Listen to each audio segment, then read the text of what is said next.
Gold, trusted gold buyers. మీరు తాకట్టు పెట్టిన బంగారాన్ని విడిపించి ఈ రోజు ఉన్న మార్కెట్ ధరకు కొనబడను.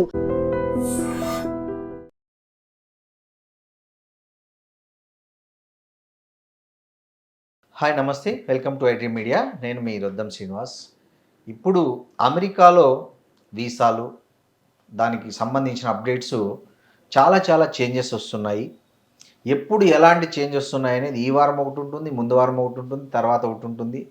అది ఇరాన్ అమెరికా యుద్ధంలాగా ఉంటుంది. ముగిసిందనొచ్చు, అదేదో చెప్తానులే, మళ్ళీ స్టార్ట్ అయింది అన్నట్లు అక్కడ ఎప్పుడు ఎలాంటి నిబంధనలు వస్తున్నాయో చాలా గందరగోళం ఉంది. దీనికి తోడు కొంత సోషల్ మీడియాలో కొన్ని ఫేక్ న్యూస్ కూడా వైరల్ అవుతున్నాయి. ఈ పరిస్థితుల్లో అసలు యుఎస్ వీసా నిబంధనలో తాజాగా వచ్చిన మార్పులు ఏంటి, వాటి పర్యవసానాలు ఎలా ఉండబోతున్నాయి అనే అంశం మీద మనం మన జియో పొలిటికల్ ఎక్స్పర్ట్ సురభి గారితో మాట్లాడదాం. నమస్తే సురభి గారు. నమస్కారం శ్రీనివాస్ గారు. Yes sir. సురభి గారు, ఈ మధ్య లేటెస్ట్గా కొన్ని వీసాలకు సంబంధించి అమెరికా కొన్ని చేంజెస్ చేసింది.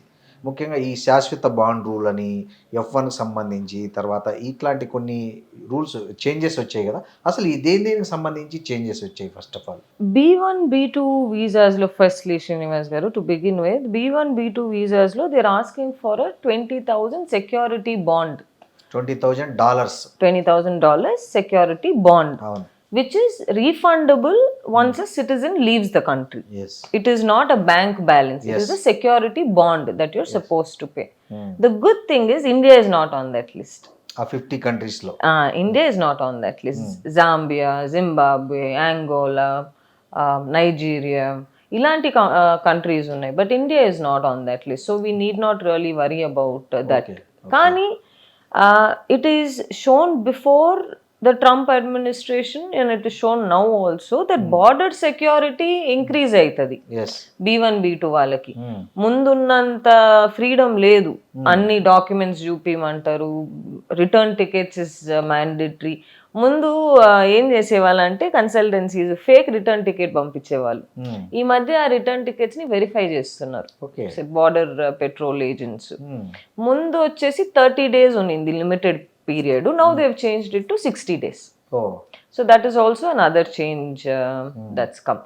F1 visas lo there are about 4 lakh slots that they have released, which is a good thing. కానీ అంతే స్ట్రిక్ట్ గాను ఇవాల్యుయేషన్ ఉంటది అందరికి. అండ్ ఈ 4 lakhs is not just limited to India, it's across the globe. So ఇప్పుడు F1 students predominantly వెళ్ళే వాళ్ళు fake documents పెట్టుకునే వెళ్తారు. అది ఇప్పుడు పాసిబిలిటీ కాదు. While the US has opened so many slots for F1 students, they've also made it very clear that it has to only be genuine students. Fake documents పెట్టుకోలేము. So ఇలాంటివి కొన్ని changes వచ్చాయి. EB1లో అయితే I think we don't have quota this year. EB1 quota, EB2 quota has been completely gone. EB1 ఉంది, కానీ EB1 also by next month it will be exhausted అంటున్నారు government. So we have to see. EB1 EB2 is usually easier process. మీరు EB2 అంటే if you're a good manager అలాంటి దాంట్లో EB2 వస్తుంది. EB1 దాంట్లో కొన్ని కేటగిరీస్ ఉంటుంది, EBC EBB అని చెప్పి. So researchers, athletes, Nobel prize winners వీళ్ళందరూ EB1 కింద వస్తారు. కానీ that is completely exhausted. EB2 is exhausted, EB1 is still existing. So these are a few changes that's come up. అసలు ఏంటి ఈ శాశ్వత బాండ్ రూల్ అని, అసలు దీని ఉద్దేశం ఎందుకు వచ్చి పెట్టారంటారు అమెరికా? యూజువల్గా అక్కడ ఇలాంటి కంట్రీస్ నుంచి ట్రావెల్ చేసే వాళ్ళు ఇల్లీగల్ ఇమిగ్రెంట్సే అయి ఉంటారు శ్రీనివాస్ గారు. వాళ్ళని అవాయిడ్ చేయడానికి $20,000 కట్టి నువ్వు refundable deposit, it's up to $20,000, not $20,000. The security officer at border petrol will decide ఎంత అనేది వాళ్ళు చెప్తారు. కానీ అప్ టు $20,000 ఉంది. ప్రిడామినెంట్లీ ఇప్పుడు దాన్ని వాళ్ళు అనుకుంటున్నారు కానీ it might safeguard illegal immigrants అని చెప్పేసి అట్లేం కాదు. $20,000 నువ్వు పెట్టుకోవయ్యా, మేము అమెరికాలోనే ఉంటామంటారు చాలా మంది. ఇప్పుడు గతంలో ఉన్న ఏదైతే పైలట్ ప్రాజెక్టుతో పోలిస్తే ఇప్పుడు అమల్లో ఉన్న ఈ శాశ్వత బాండ్ రూల్ ఏంటి తేడా రెండిటికి? అంటే predominantly here it is only refundable bond. ముందు ఈ రీఫండబుల్ బాండ్స్ ఉన్నింది లేదు. You could go stay and come back. But now they are saying you have to give the $20,000 up to $20,000 bond along with your return tickets. Where are you staying? నీ invitation letter ఏంటి, ఎక్కడి నుంచి వస్తుందని చెప్పేసి stricter గా verify చేస్తున్నారు. అంటే ఇప్పుడు 50 దేశాలకు ఈ రూల్ పెట్టారు. లక్కీగా మన ఇండియా దాంట్లో లేదు ఇప్పుడు ప్రస్తుతానికైతే హ్యాపీ. అంటే మన నైబర్ కంట్రీస్కి ఏమేమి ఉన్నాయి, అసలు ఇండియా కూడా ఏమన్నా ఫ్యూచర్లో ఈ రూల్ పెట్టే అవకాశం ఉందంటారా? Trump's term is only another 2 years, Srinivas garu. November lo unnama. 1.5 year is what is left in his term. So I think the next government in the US will be a democratic government, not a republican government. Okay. Democratic government వచ్చిన తర్వాత ఇలాంటి rules అన్ని కొంచెం is చేస్తారు. So that is there. Okay. What Trump administration now is also promising that backlogs ఏవైతే ఉన్నాయో post Covid pre Covid తర్వాత backlogs ఎక్కువ అయిపోయినాయి పోస్ట్ కోవిడ్ తర్వాత. ఆ బ్యాక్లాగ్స్ అని they are trying to clear it off faster. So ముందు మనకు B1 వీసాకి అపాయింట్మెంట్ దొరకాలంటే 1 year టైం పట్టేది, 6 months టైం పట్టేది. But now they are trying to reduce that timeline also. Okay. ఇప్పుడు ప్రస్తుతం ఈ బాండ్ రూల్ B1 B2కే ఉందా, లేకపోతే F1 H1B? Only for B1 B2, only for tourism business ఈ రెండిటికే ఉంటాయి. ఓకే. ఇప్పుడు మనం ఒకవేళ అంటే మనం ఇండియన్స్కి అవసరం లేదనుకోండి, ఇప్పుడు వేరే కంట్రీ వాళ్ళు ఒక $20,000 పే చేశారు అనుకుందాం, వాళ్ళు ఎవరికి పే చేయాలి, వాళ్ళు ఒకవేళ రిటర్న్ వస్తే దాన్ని ఎట్లా క్లెయిమ్ చేసుకోవాలనే దానికి ఏమైనా? Usually you pay to the government of the United States, Srinivas garu. Once you are return out of the country you place a request, they will refund it back to you. Usual గా US refunds are on timely manner and they give it to you in a stipulated period of time. Delays ఉండవు. అవునులే. Okay. ఇప్పుడు ఒకవేళ visa interview reject అయింది, ఒక $20,000 pay చేసేసి ఉంటారు, అప్పుడు దీన్ని ఇమ్మీడియట్ గా రిటర్న్ చేసుకోవచ్చా?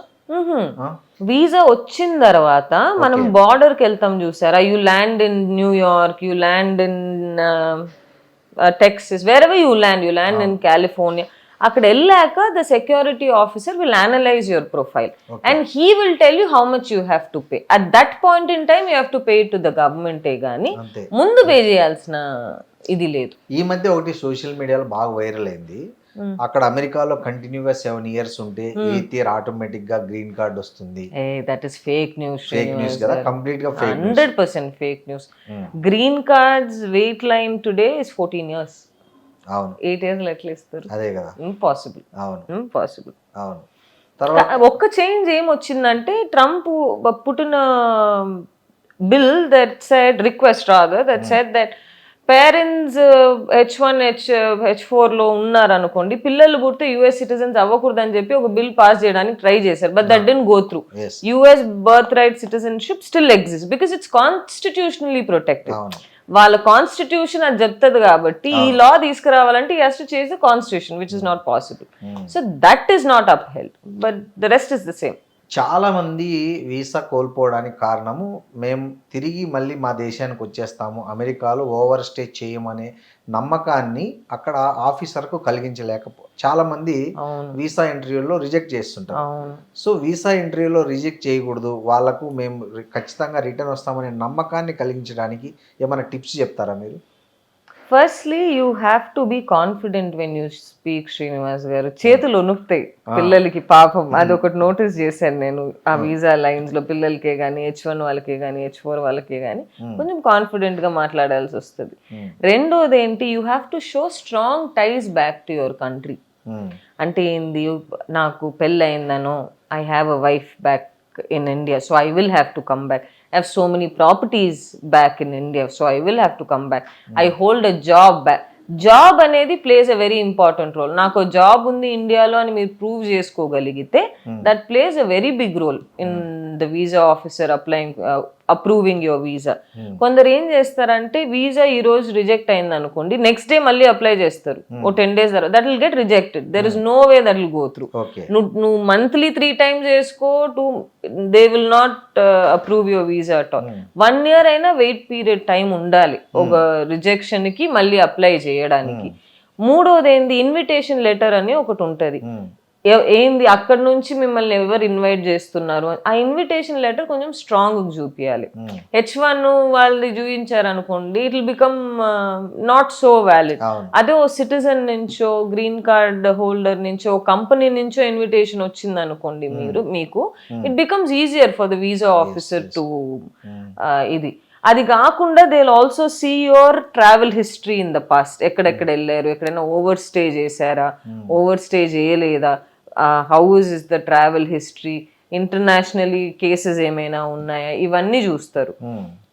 Locally do you have any cases అని కూడా అక్కడ అడుగుతారు. Are you criminally convicted of anything అని చెప్పేసి. Convictions don't go long way, ఎవరు తీసుకోరు. అలాంటి అప్లికేషన్స్ కూడా చాలా రిజెక్ట్ అవుతాయి. సో ఇంకోటి కూడా చూస్తారంటే కదా, అభ్యర్థి సోషల్ మీడియా అకౌంట్స్ చూసి ఏమన్నా హేట్ స్పీచెస్ ఉన్నాయా, యాంటీ అమెరికా ఏదన్నా ఉందా అని కూడా చూసారంట. దాని వల్ల కూడా కొన్ని రిజెక్ట్ అవుతున్నాయని. F1 వీసాస్లో ఎక్కువ అవుతాయి అట్ట.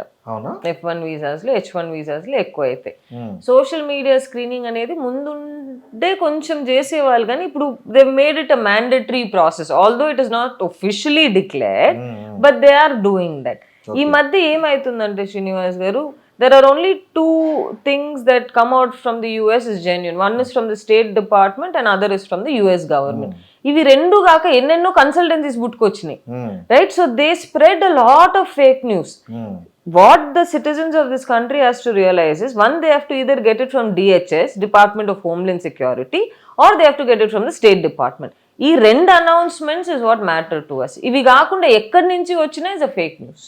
ఇంకోటి చాలామంది, అంటే నాకు ఒక కన్సల్టెన్సీ వాళ్ళు చెప్పింది ఏంటంటే, చాలామంది అక్కడ అతను అడిగే ఇంగ్లీష్ యాక్సెంట్ అర్థం కాక వీళ్ళు కరెక్ట్గా ఆన్సర్ చేయలేక కూడా, వీళ్ళ దగ్గర మీరు అనుకున్న కాన్ఫిడెన్స్ ఉన్నా, స్ట్రాంగ్ ఎవిడెన్సెస్ ఉన్నా, ఇండియాలో తనకి అన్నీ ఉన్నా, సో వాళ్ళు అడిగే యాక్సెంట్ని వీళ్ళు చేయలేక, ఆన్సర్ చేయలేక చాలా వీసాలు రిజెక్ట్ అవుతున్నాయి.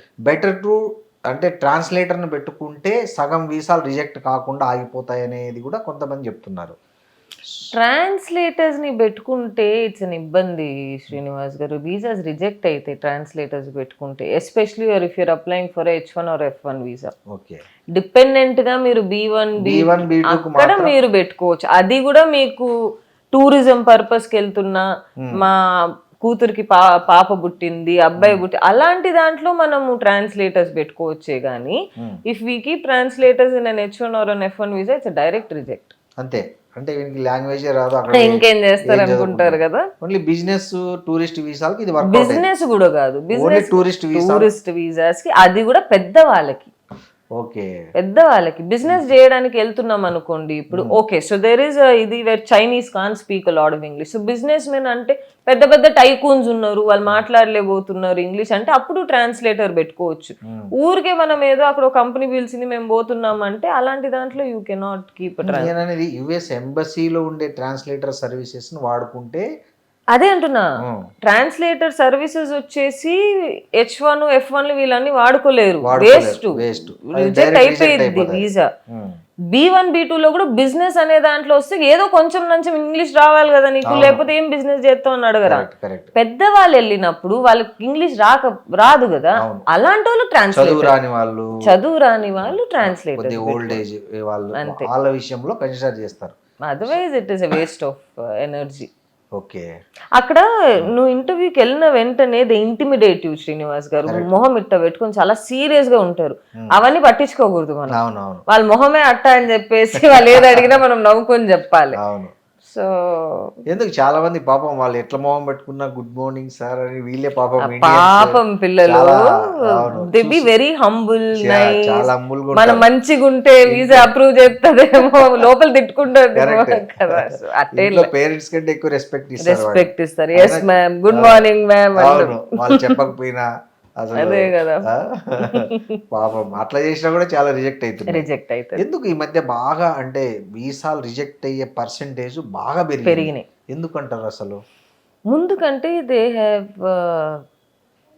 వెట్టింగ్ అనేది సీరియస్ అయింది Srinivas garu. US for some reason are the other has become a dream country for everybody, which is falls.